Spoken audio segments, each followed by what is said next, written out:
SNAICC advises Aboriginal and Torres Strait Islander people that the following episode of Kids, Culture, Community, SNAICC Yarns contains references to topics that may be triggering to the community. Your social and emotional safety is important. If this recording has brought up any concerns for you, please contact 13Yarn on 139276. Word, I'm Catherine Little and welcome to this episode of Kids, Culture, Community, SNAICC Yarns, a podcast where we celebrate our ways, our stories and of course our children. We begin by acknowledging the traditional custodians of country throughout Australia and their continuing connections to land, waters and community. We pay our respects to Aboriginal and Torres Strait Islander peoples and to elders past, present and emerging. For this episode, we're honoured to share a yarn with two highly respected elders and influential community leaders, Aunty Norma Ingram and Aunty Margret Campbell. Aunty Norma is a Wiradjuri woman and she was the first administrator of the groundbreaking Murawina preschool on Gadigal country in Redfern. Aunty Margret is a Dungari and Jerrinji woman and was part of the first Redfern voice of Aboriginal women that supported Murawina. Hosted by Wajak Noongar woman Narelda Jacobs, this episode was recorded on the traditional lands of the Jagera and Turrbal peoples in Meanjin during the 2025 SNAICC conference. The three yarn about the activism that established Murawina, the power of humour that can be used to overcome trauma, and a shared lifelong mission to instil belonging and culture in Aboriginal and Torres Strait Islander children. Listen with us as Aunty Norma and Aunty Margret share their wisdom. Aunty Norma is a proud Wiradjuri woman and has dedicated her life to Aboriginal education and politics. Aunty Norma was the first administrator at Murawina, a preschool for Aboriginal children in Redfern that was established in 1973. Aunty Norma is the first Aboriginal graduate from Harvard with a Masters in Education.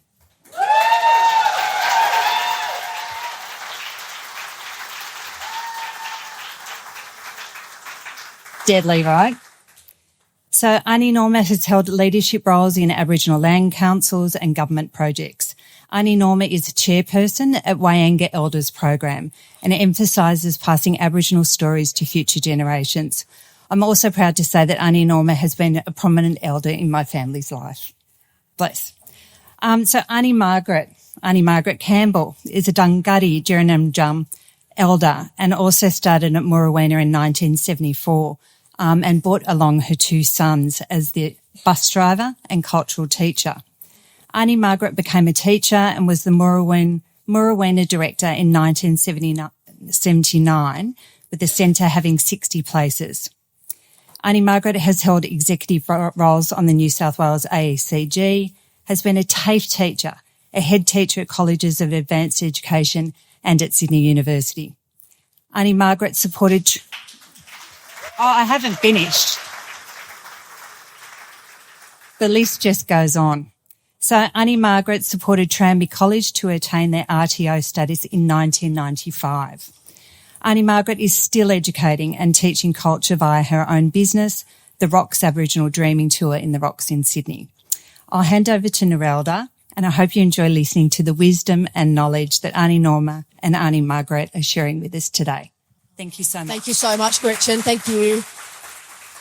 We are in the presence of greatness.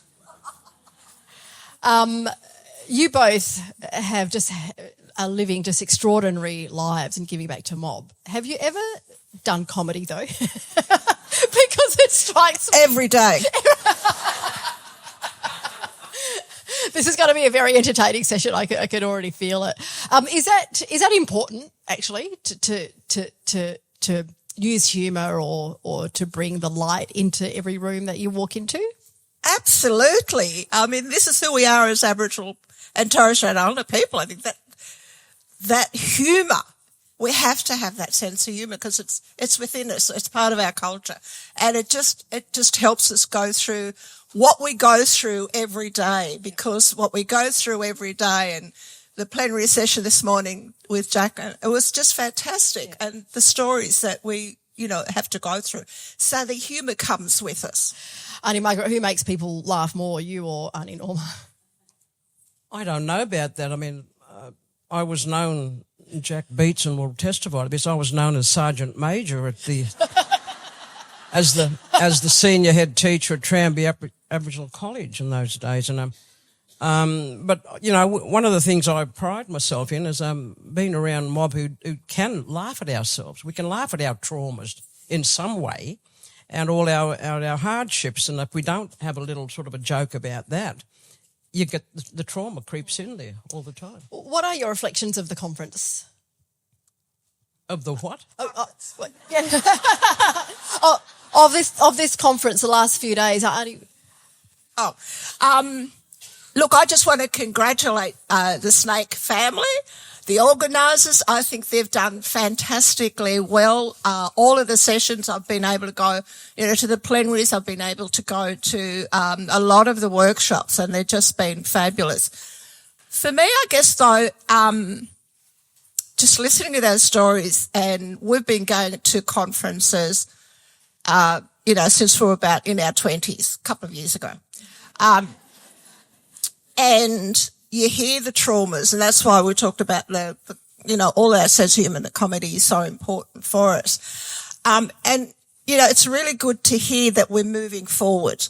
But who said it? It has to be the Aboriginal KPIs, Jack, is that right? It has to be on the Aboriginal KPIs, not government, not the white systems KPIs that we're moving forward, because government, we can ask government for funding and they'll say, but, you've got to address this, you've got to address this, you've got to address this, which is all the gubba stuff. And, for me, we're moving forward is when we can do it in the Koori way. I'm New South Wales. The Koori way, and we do our Koori KPIs to do it that way. That's what I can see where we're moving along successfully. Can you take us back to a few days ago, 1973? What was happening in 1973 that made you want to start what would become a movement, I guess? Well, women would soon just stay at home and mind the kids and do the child rearing, do the housework, do the cooking and the kitchen and the cleaning, and be there and greet the hubby when he got home. And that wasn't us at all. We were the opposite.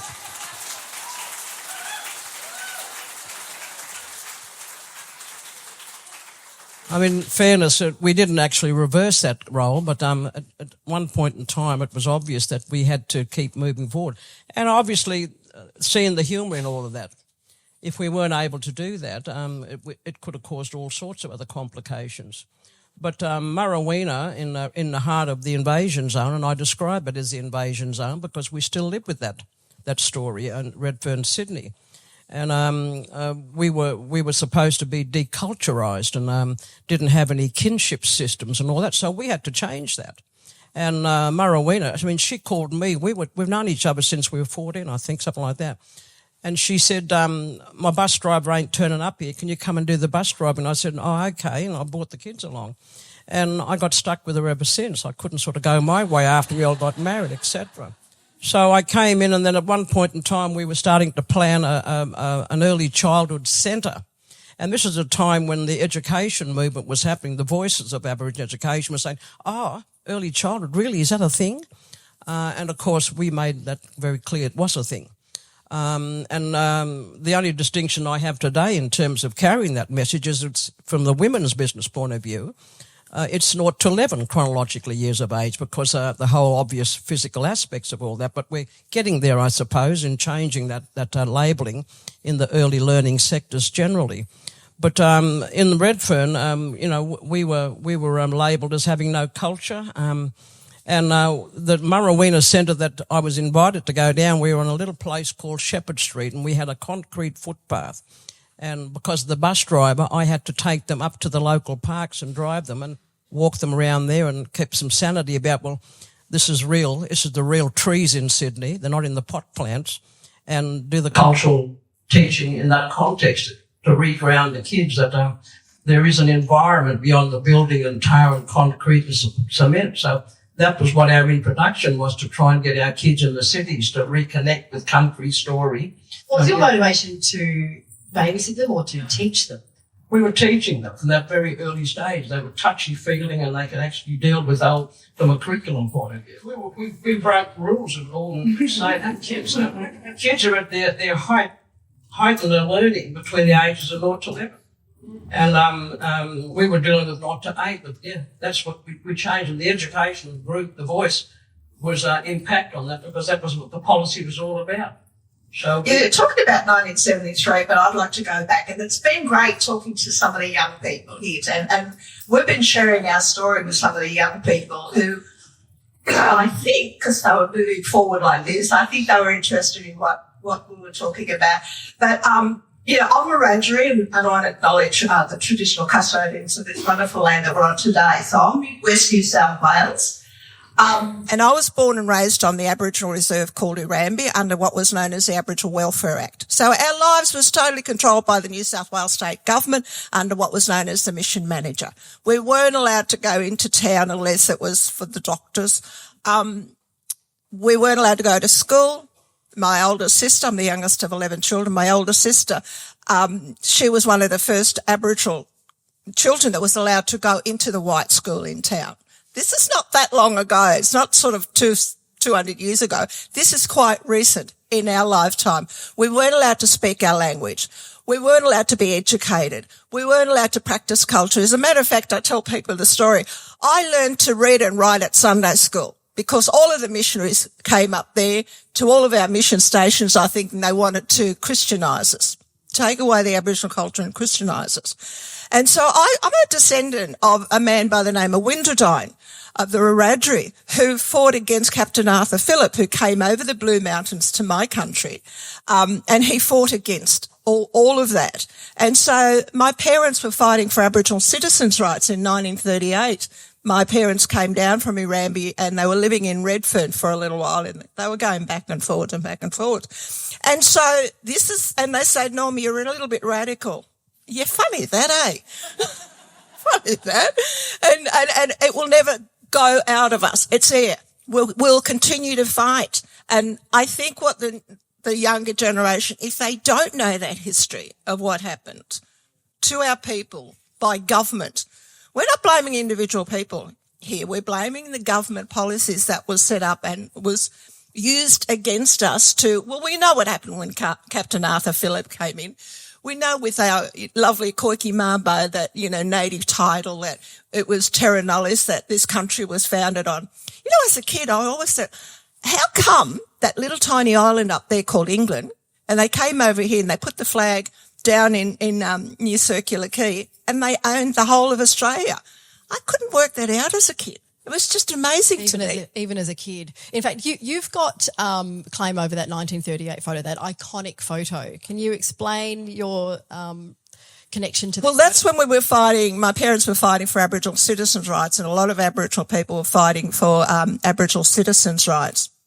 And so those stories are just important too, of the people who fought for that, because we weren't counted as citizens in this country until 1967 with the referendum, where we had to go to the whole of Australia and say, please, please, please, can you people vote yes so we can be counted as citizens in this country. Sorry, I get a little bit naughty about that stuff, but I just find it absolutely disgraceful that we have to go to the whole of Australia and say, please, can you vote yes, tick that yes box. And I've been a part of the recent referendum as well. So that photo was in Elizabeth Street in Redfern. Sorry, in the city, in Central, and it was about our people who were fighting for Aboriginal citizens' rights. My mother, if you know the photograph, and I'm sorry we don't have it up here, but there's a lady on the right-hand side with the hat on, 1938.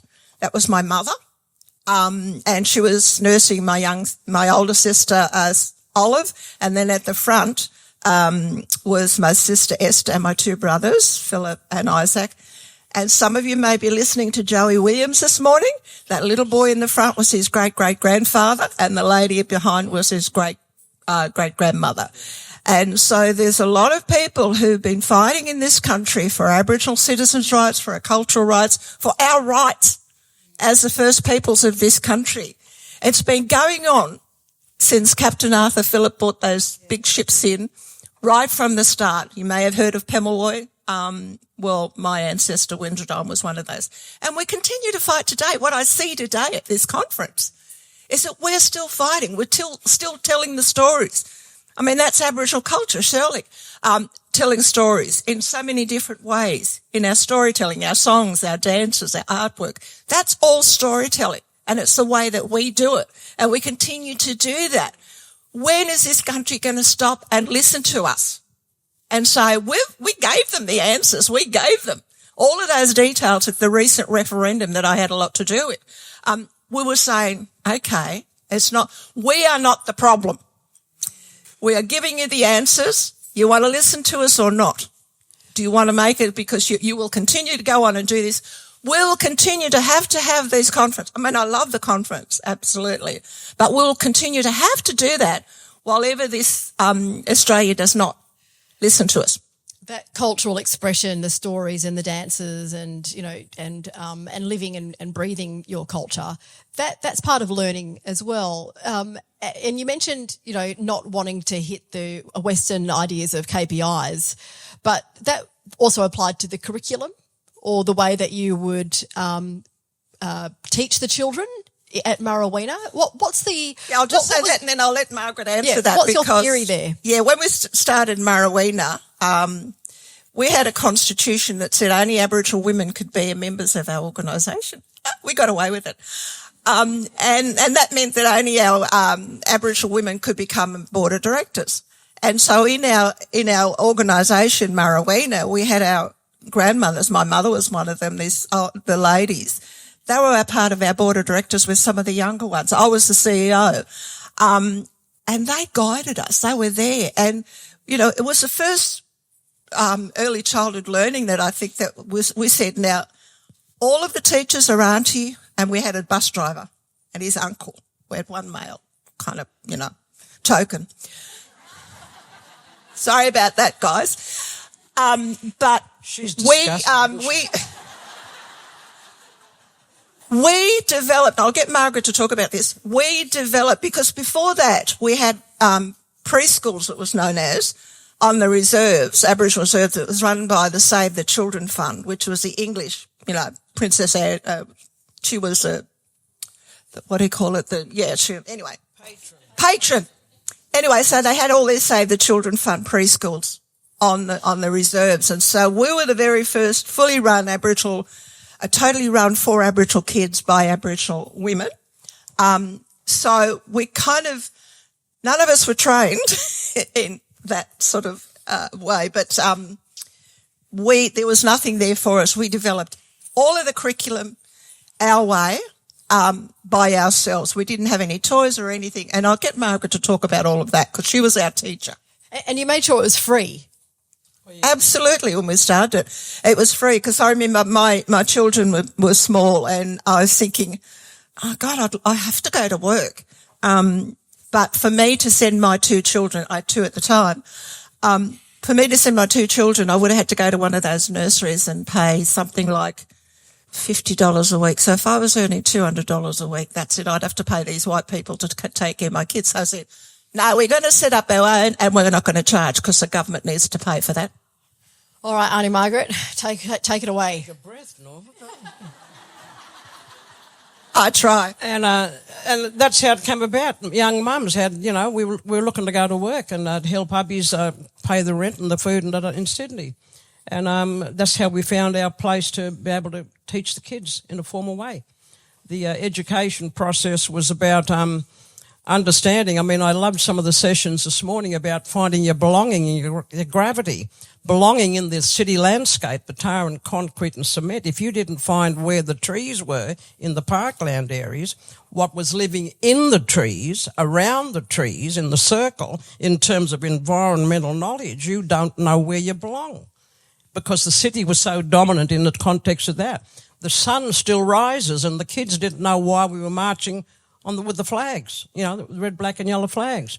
And I used to say to them, well, hang on, there's the moon up there too as well. So these environmental factors was when kids had to be grounded in that to find out what it was all about. So your belonging encompasses the environment. So to teach that in a city skyscape was very challenging for us, but we had to take them to the park on a daily basis to keep grounded about it, because the seasons are still turning over in the city parks. And that's how I managed to teach it into curriculum.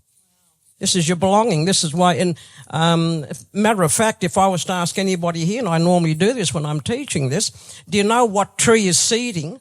Young girl over here, what's your name? With your hands folded, you're looking very serious there. Well, Mary, I promise you, there's a big tall canopy tree with a lot of ground shrubs, and in the environment or out in the bush in the remote area, the seed of life is basically how we women in the women's business would say, hang on, she was born at a time when that seed's there, will belong her with that seed of life. And the whole eco-environmental system becomes your whole agricultural farming patch, all this way.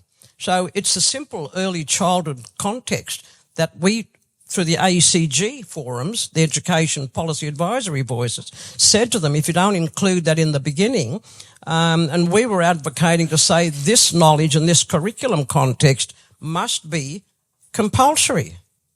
And today, when I'm hearing sessions, I'm still not hearing that.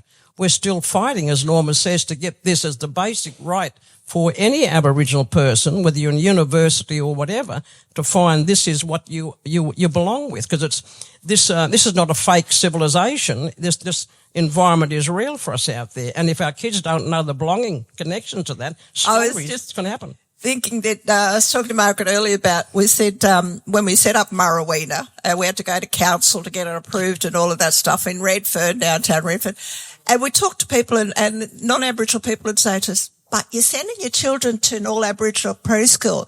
How are they going to get on when they go to the big school? They're going to fail, aren't they? So just listening to the plenary this morning, they're going to fail. Yeah. Why are you sending them? You're segregating them. These little babies, little Aboriginal babies, they will fail when they go to the big school. But they were the most literate and numerate kids by the time they got into the kindergarten and first class classes because of the pre-literacy and pre-numeracy that we were encouraging them and showing them where the literacy was in the landscape, in that environment that we were exposing them to.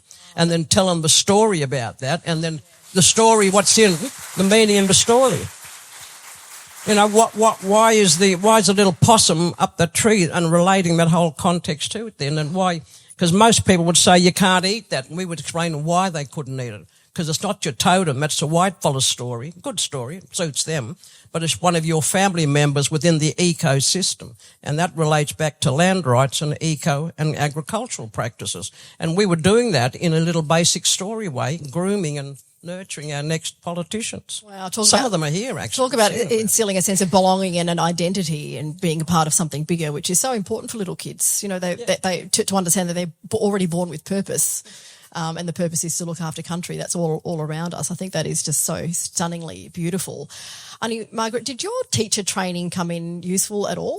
Like you were in the first wave of teachers to graduate university. To be correct, I was the first one that openly identified as being an Aboriginal, Dungari Guri. And there were people there that weren't identifying because they didn't feel safe. And this is as recently as what Norma's talking about, the 60s and 70s. People didn't feel safe in Sydney to identify as that. So in all fairness to them, they were there. But I was the first one to openly identify that. And Val Weldon and I were the two elder ones that went in there to make a difference and really challenge them about early childhood and our way of rearing children in the natural environment. Has teacher training changed over the years, would you say? No. You might have one or two or three extra Aboriginal staff or Torres Islander staff there, but they're still being dominated by the mainstream methodology of child rearing.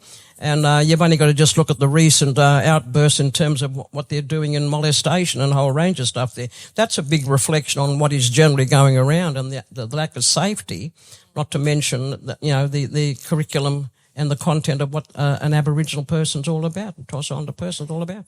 What are your thoughts then when you do hear childcare centres in the headlines? I mean, do you think there is a link there between people making money off kids being in childcare centres? Of course it is, and that's a classic example of it all, because we're on about free. It was our right as an early childhood specialist to be able to have the freedom to learn who you are and what you belong to, where you come from, and how that fits into a modern landscape today. Because the land is still there, it's still breathing. As I mentioned, the sun's still rising, the waterways are still there.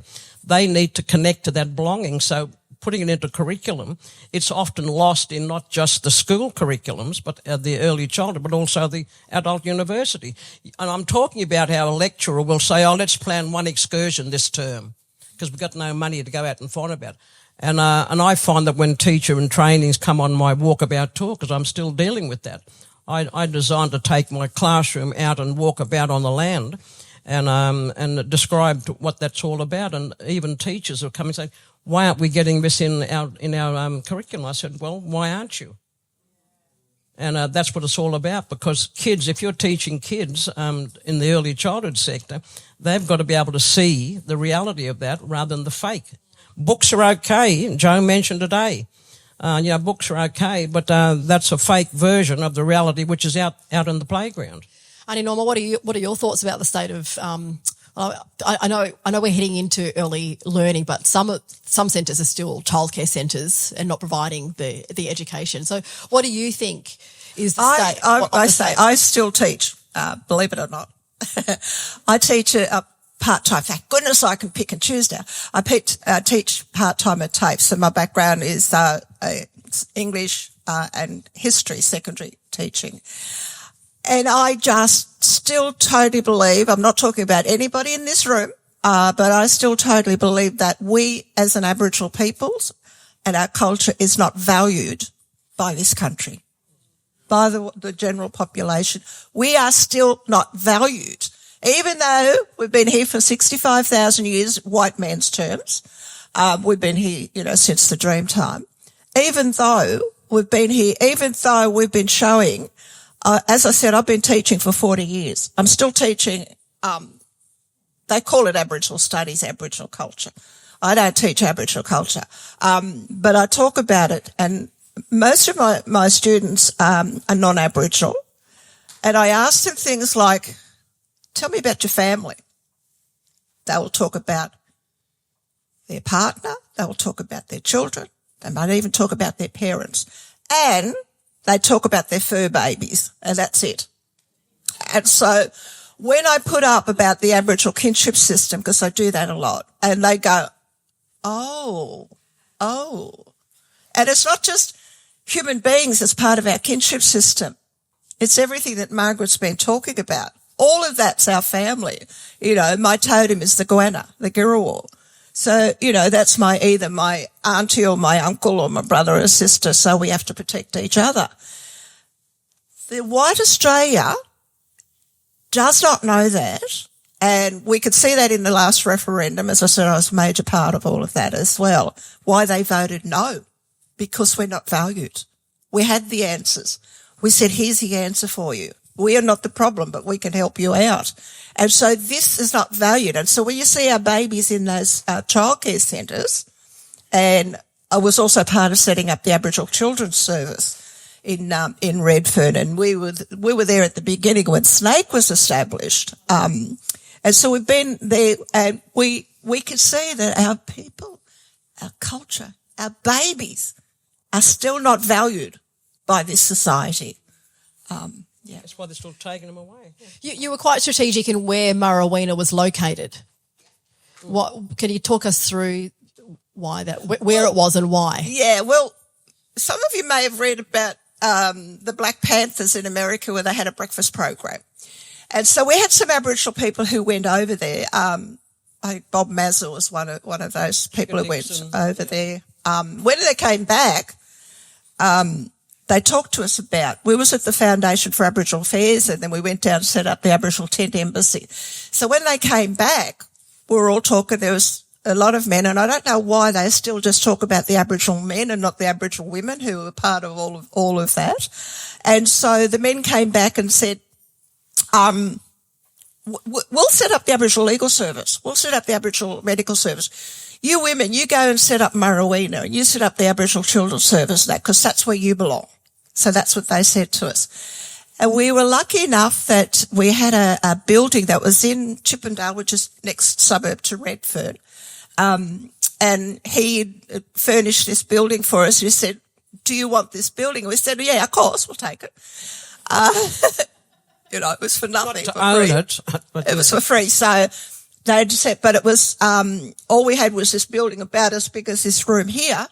And then there was a footpath, which is about as big as this stage here. And so we're able to run our programs, the breakfast program there, and then we developed that into Murawina to the preschool. That's why Margaret and Mary Lou had to put them in the bus. And I said, we need our own bus drivers. Okay, Margaret, Mary Lou, go out and get your bus driver's licence. I told them what to do all the time. I don't know if they listen to me or not, but That's why we call her the fairy godmother, Ginderella. Ginderella. She bossed us around. We were the two fuglies, and she was the Ginderella.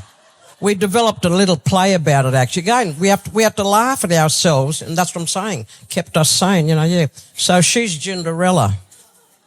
What were the men of Redfern doing? they were beating their chests. Yeah. And then here you come along with, would you say, humble beginnings that then grew into something? You know what, Narelda? I think it's that we saw there was a need. We saw there was an opportunity, so we just did it. We just went and did it. Was it celebrated then, or are you feeling that it's, as people look back, it's like it's considered groundbreaking and worthy of celebration? We were prepping them for what's what Jack was talking about, the pre-literacy, the living language with the aunties around the community. The literacy was evolving through that, and the numeracy was evolving around that. So we prepared them to go to school. And when they did go into school, you could see that it wasn't an alien language to them, because we were prepping them there in terms of how we were dealing it. And rather than use the little, the total book form of literacy numbers, we were taking them out on the land to let them know how they were grounded to belonging to that literacy. So I don't think we knew what we were doing. I think we just went ahead and did it. We're mothers. We've got that maternal instinct, so we just went and did it. And we certainly didn't realise, what it would morph into, like SNAICC. Look at this is fabulous. We were there in the early days when it was first set up, but look at it now. Yeah. Until recently, the government, families who were sending their children into childcare centres could only be subsidised if they were going to work or going to study. These are the parents. And that activity test has only now just been removed. So 3 days a week, anyone can get subsidised childcare, even if they're just going home or going shopping or anything, because it's now considered early learning. So what were the mums doing when they would drop off what were the mothers doing? Well, they were going into training. They were going to training as the education portfolio was opening up, and into the workforce. And they could drop them, and so much so we ended up building on top of the new building where we had the 60 place centre from that little street playgroup to a 60 place centre just near Redfern Station. And on the top of it was a hostel for young mums who were pregnant, and they could just drop the kids downstairs and go off, and we were facilitating the training into that. So that's how that whole thing. And Norma mentioned, she just surfaced over there, that everything was about the men. The men were doing this, the men were doing that, and we'd often say, hang on, where do we fit into this? So that's part of what we had to do to facilitate those next generations to be ready for that. So that was in the block? It was on the block. On the block. On the block. So you created that sense of community that the block was famous for. It was visible, it was real. We had the Aboriginal Housing Company there at the time, and we just got our building, which was really interesting. I'm walking up Everly Street, and there was a block of land there, and I said, we could use this for our preschool. Yeah. And so I went to DAA, as it was at the time, Department of Aboriginal Affairs. I said, there's a block of land here. We were very poor. We didn't have any money, by the way. And I said, there's a block of land here. Can we buy it? And first of all, they said no to us. And then they said, well, if you get half the money, we'll give you the other half. Certainly expecting us not to get the money because we were broke, didn't have any money. And I got the money. So they had they had to give us the money to build that building on the block in Everly Street. And just one of the little quick stories on that. I mean, one of the things we did was we collected all the big cockroaches live from the building that we were having to spray out every day to bring the children in for the playgroups, and we took them over in the bus that I was driving and made sure we released them in the DAA offices. And, you know, to make our point, if you're expecting us to live and work with this with our children of the next generations, well, you may as well join us and live with us. And It's work like, with us don't mess with us, people. But we did little humorous things like that. You know, it's all about humour. If we didn't see the funny side of it all, you'd go stressed. Can we spend the last few moments talking about funding? You're quite good at going and asking for funding to keep programs. How many times would you say you've had to go and meet with people to keep programs alive? I think, like, there's two places that I've been a part of it, Margaret's been part of as well. I'm not going to talk about it for her, but we set up Murawina from nothing. And then we are now with the Wyanga, the Aboriginal Elders Program. So we started from nothing again. So we were from preschool, early childcare, to the Elders Program. So I'm currently the chair of Wyanga. Again, what I bring back is that we are not valued. We're not valued by the government. We are not valued. And when we do apply for funding, it's always this, the government says to us, this is our criteria. You have to fit in this criteria for funding. So, for example, with Wyanga at the moment, we do get, it's home care. So it's about looking after our elders and making sure they're okay in their own homes. So the federal government fund us, and they only fund us for certain things. So if we want to do anything else with our elders, like take them on excursions or anything like that, if there's any extras, we have to pay that money ourselves. There are strict criteria around that. We go, and what my meetings have been with federal government is that we've been going from Wyanga since 1996. We must know we're still there, and we've grown, so we must know what we're doing. We must know, so that they're still not listening to us. So I said, you have to recognise us, because we've been doing this for a long time. You have to recognise us as being, for example, specialists in the area, because we know that, can I just talk about black cladding? And the idea of black cladding is that there are non-Aboriginal people, organisations, who get funding to provide services because they say that they've got Aboriginal people in their organisations, so they tick the box. If you're a fully run Aboriginal organisation like we are, all of our clients are Aboriginal, they don't fund us where they'll fund these other organisations. So just like you were doing early learning, you were already promoting independent living before that became a thing that the government was then focused on, because that's only just in recent times that they're focusing on keeping elders at home to live independently, and Wyanga has been doing that since the 90s. Well, it started with Murawina, because part of my bus driving when I collected all the children was to go then get all the grannies and bring them in, so that whole relationship building was there. We're doing the same thing there now with the Wyanga elders at the other bookend, that we actually ended up, just naturally proceeding into that area. And part of the service that you provide is that that daytime connection, because they come together, the elders come together and spend the day together, and then they go back to their home. But otherwise, they're in their dispersed homes, with the home care coming in, but they're living there most unless the families are there. So we just bring them together on a daily basis in terms of the community aspects of what we're doing. And I'm, as a spin-off of that, she always gives me the jobs to do. When we were talking about during the COVID period, and what are we going to be doing? And someone talked, but we should be doing this on a regular basis. And the residential concept came up. And have a guess who's got to do that job? She said, can you go get the land, Margaret, to build a 60-place or 55 single-bedroom homes here in Sydney on Olympic Park? And that's what I'm working on at the moment. But that's what it's all about at the moment, in addition to whatever else I do. But apart from all that, that's what it's always about, is bringing the elders and the kids together, and that's where early childhood's got to maintain that belonging connection with what the adults, not just adults, the family and the communal, the aunties and the other grannies.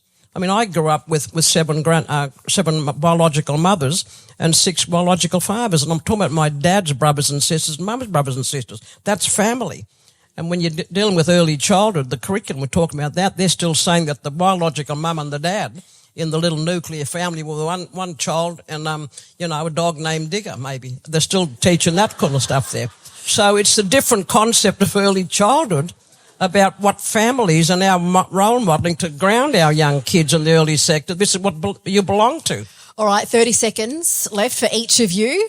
What would you like to leave your audience with? I will say first, because I still do Welcome to Country in Redfern, and when I talk to people, I say, if you are lucky enough to have parents, grandparents, great-grandparents, respectfully, in Jamara in my language, sit by their chairs and say, Nan, Pop, tell me your story. Yeah.